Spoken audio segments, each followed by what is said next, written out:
Hello नमस्कार दोस्तों, एक बार फिर से स्वागत है आपका आपके अपने यूट्यूब चैनल एडवांस फार्मिंग में। आज हम बात करने वाले हैं भिंडी की खेती या ओखरा फार्मिंग के बारे में। हम इसकी खेती किस प्रकार करें ताकि हमारी प्रोडक्शन या पैदावार अच्छी आए। जैसे भिंडी की बुआई किस समय करनी है, कौन कौन सी वैरायटी हमारे खेत में अच्छी पैदावार देती हैं, ज़मीन किस प्रकार तैयार करनी है, ज़मीन का पीएच मान कितना होना चाहिए, स्प्रे शेड्यूल क्या रखना है और किन किन दवाइयों का इस्तेमाल करना है भिंडी की फसल में। भिंडी की फसल को तैयार करने में 1 एकड़ में कितना खर्च और कितना मुनाफा आ जाता है बताएंगे पूरी जानकारी, यानी A to Z जानकारी डिटेल में। तो वीडियो को पूरा देखिए लास्ट तक ताकि आपको पूरी जानकारी अच्छे से मिल सके। मैं हूं आपका दोस्त और होस्ट रियाजुल मंसूरी। चलिए शुरू करते हैं। आप भिंडी की खेती को तीनों सीजन में कर सकते हैं। यदि आप बरसात में खेती करना चाहते हैं तो जुलाई या अगस्त में कर सकते हैं, और ग्रीष्म या सर्दी में करना चाहते हैं तो अप्रैल से मई में इसकी खेती कर सकते हैं, और गर्मी में अगर आप करना चाहते हैं तो अक्टूबर से नवंबर में आसानी से आप भिंडी की खेती कर सकते हैं। वहीं अगर भूमि या ज़मीन की बात की जाए तो आप इसकी खेती सभी प्रकार की भूमि में आसानी से कर सकते हैं, और ज़मीन का पीएच मान लगभग 5.5 से 7.5 बढ़िया रहता है। खेत को तैयार करने के लिए आपको 3 बार हैरो से गहरी जुताई करनी चाहिए, और उसके बाद 2 बार रोटावेटर से जुत के अपने खेत को तैयार कर लेना चाहिए। उन्नतशील किस्में, अब बात कर लेते हैं हमें कौन कौन सी उन्नतशील किस्मों का इस्तेमाल करना है। जैसे टाइकोन कंपनी की सुपर राधिका, सैमनीच की SBOK 1408, अंकुर की अंकुर 40, नॉन गिरो की आर्यन 2001 और सिजेंटा कंपनी की OH 102 आदि का इस्तेमाल आप कर सकते हैं। भिंडी की खेती को यदि आप बेड विधि से करना चाहते हैं तो आप इसको बेड विधि से भी कर सकते हैं।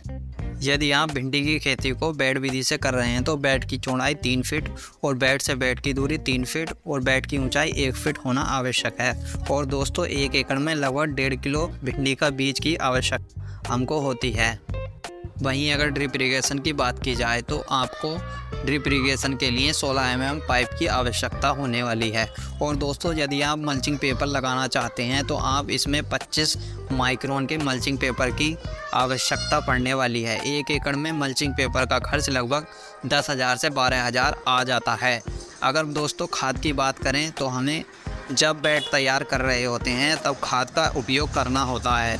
खाद में हमें 2 से 3 ट्राली घोड़ी का खाद लेना है, और DAP या NPK 12-32-16 50 किलो पर एकड़ के हिसाब से लेना है। SSP single super phosphate 100 kilo, रिचल्ड्रा फिप्रोनिल 0.6% 4 किलो पर एकड़ के हिसाब से इस्तेमाल करना है। इन सभी को आपस में मिलाने के बाद आपको बेड तैयार करते समय अपने खेत में डाल देना चाहिए, और उसके बाद आपको अपनी बेड तैयार करनी चाहिए। सोइंग डिस्टेंस, जब हम बुवाई करते हैं तो हमें पौधे से पौधे की दूरी 1 फीट और लाइन से लाइन की दूरी 1 से 1.5 फीट, बेड में 3-4 लाइनें आप आसानी से ले सकते हैं।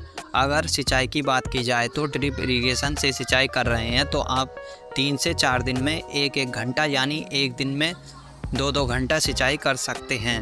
वहीं सीधी सिंचाई की बात की जाए तो आप 15-15 दिन के अंतराल से सिंचाई करनी चाहिए। भिंडी की फसल में हमें हल्की हल्की सिंचाई की आवश्यकता होती है। वीड कंट्रोल, यानी खरपतवार को कंट्रोल कैसे करें। खरपतवार को कंट्रोल करने के लिए आप निराई गुड़ाई कर सकते हैं। फर्स्ट निराई गुड़ाई आप 40 से 50 दिन के टाइम पर आप कर सकते हैं, और दूसरी 70 से 90 दिन पर आपको अपने खेत में निराई गुड़ाई करनी चाहिए। यदि आपको लेबर नहीं मिल पाती है तो ऐसे में आप वीड कंट्रोल के लिए केमिकल का इस्तेमाल कर सकते हैं। आइए जान लेते हैं हमें किन किन केमिकल का, यानी किन किन दवाओं का इस्तेमाल करना है। दोस्तों आपको बुवाई करने के 24 घंटे के अंदर टाटा पेनिडा का 500 ग्राम पर एकड़ के हिसाब से स्प्रे कर देना चाहिए। आइए दोस्तों अब जान लेते हैं हमारी भिंडी की फसल में कौन कौन से कीट और कौन कौन सी बीमारियों का प्रकोप रहता है। तो फंगल डिजीज़ में powdery mildew, downy mildew, root rot आदि लगती हैं। वहीं aphid, jassid, thrips, shoot borer, fruit borer, इल्ली, सुंडी, लार्वा आदि कीटों का प्रकोप रहता है। इन सभी से बचने के लिए हमें किस समय और कौन कौन सी दवाओं का इस्तेमाल करना चाहिए, आइए जान लेते हैं। पहला स्प्रे आपको 25 से 30 दिन की फसल हो जाने पर करना चाहिए। इसके अंदर आप बायर कंपनी के सोलोमोन को 15 लीटर पानी में 10 ml और इंडोफिल M45 15 लीटर पानी में 50 ग्राम दवाई का इस्तेमाल करना चाहिए और 1 एकड़ में आप 120 से 120 लीटर पानी का इस्तेमाल कर सकते हैं। और दूसरा स्प्रे आपको 45 से 50 दिन की फसल पर करना चाहिए। इसमें आपको सल्फर मिल्स का प्रोंटो 15 लीटर पानी में 3 ग्राम और UPL कंपनी का साफ 15 लीटर पानी में 30 ग्राम लेना है और इन दोनों को घोल बनाकर स्प्रे कर देना है। थर्ड स्प्रे में आपको 65 से 75 दिन की फसल पर करना चाहिए। इसमें आपको बायर कंपनी के एम्बिशन थाइफोनेट मिथाइल हमला 550 का उपयोग करना है। इसी तरह हमें चौथा स्प्रे 80 से 85 दिन की फसल हो जाने पर करना होता है। इसमें हमें लेना है बायर कंपनी का ब्यूनोस, इमोमेक्टिन वेंजोएट और एमिनो एसिड किसी अच्छी कंपनी का। आप इसमें सिजेंटा कंपनी का क्वांटिस का इस्तेमाल कर सकते हैं। और दोस्तों पांचवा और आखिरी स्प्रे की बात करें तो हमें 110 से 115 दिन पर अपनी भिंडी की फसल में करना होता है।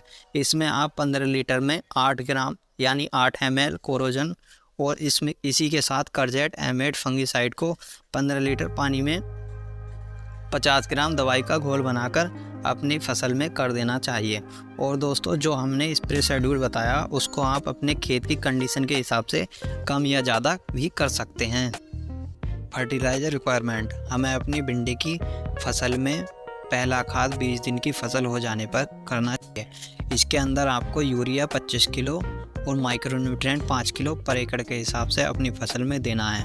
और दूसरा खाद अपनी फसल में 35 से 40 दिन की फसल होने पर देना होता है। इसमें यूरिया खाद 25 किलो और इसी के साथ किसी अच्छी कंपनी का माइक्रोराइजा ले सकते हैं। आप इसमें माइक्रोराइजा देहात कंपनी का स्टार्टर के नाम से आता है, उसे ले सकते हैं, उसके अच्छे रिजल्ट आते हैं। और तीसरा खाद हमें 55 से 60 दिन की फसल हो जाने पर देना होता है। इसमें आप 25 किलो यूरिया और 3 किलो बोरोन का इस्तेमाल करना चाहिए। और चौथा खाद इस्तेमाल आप 90 दिन की फसल यानी 90 से 100 दिन की फसल हो जाने पर देना होता है। इसमें आपको खाली यूरिया 20 किलो का उपयोग करना है। और पांचवा खाद आप अपने 120 से 125 दिन की फसल हो जाने पर दे सकते हैं। और दोस्तों अगर बात करें छठे और आखिरी खाद की तो इसमें आप यूरिया 30 किलो और कैल्शियम नाइट्रेट 20 किलो को मिलाकर अपनी भिंडी की फसल में 140 से 150 दिन की फसल हो जाने पर इस्तेमाल कर सकते हैं। दोस्तों जो खाद शेड्यूल हमने आपको बताया आप अपनी फसल में ग्रोथ के हिसाब से कम या ज़्यादा इसको कर सकते हैं।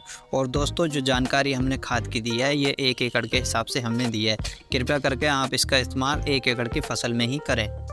फर्स्ट हार्वेस्टिंग की बात करें तो 50 से 60 दिन की फसल होने पर हम भिंडी में अपनी फर्स्ट हार्वेस्टिंग कर सकते हैं। पैदावार और प्रोडक्शन की बात करें तो हम 1 एकड़ में भिंडी की फसल में 60 से 70 कुंटल पर एकड़ के हिसाब से अपनी भिंडी की फसल में पैदावार ले सकते हैं। और भिंडी का मार्केट रेट लगभग 15 से 40 रुपये पर केजी के हिसाब से रहता है और रेट कम या ज़्यादा भी होता रहता है।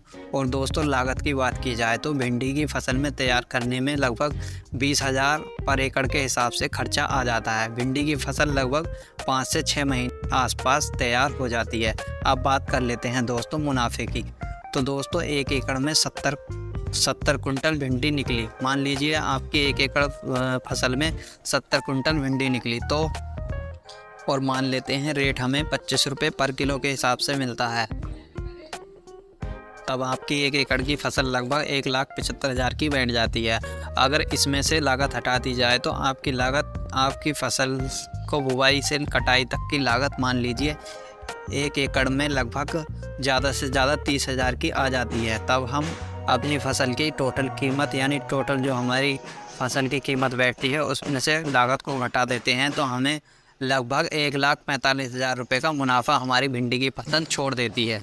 हमने जो बुवाई का समय बताया आप उस समय तो बुवाई कर ही सकते हैं। और दोस्तों अधिक मुनाफा पाने के लिए आप इसकी बुवाई जनवरी में भी कर सकते हैं और जनवरी में बुवाई कर इसकी आप अधिक मुनाफा कमा सकते हैं।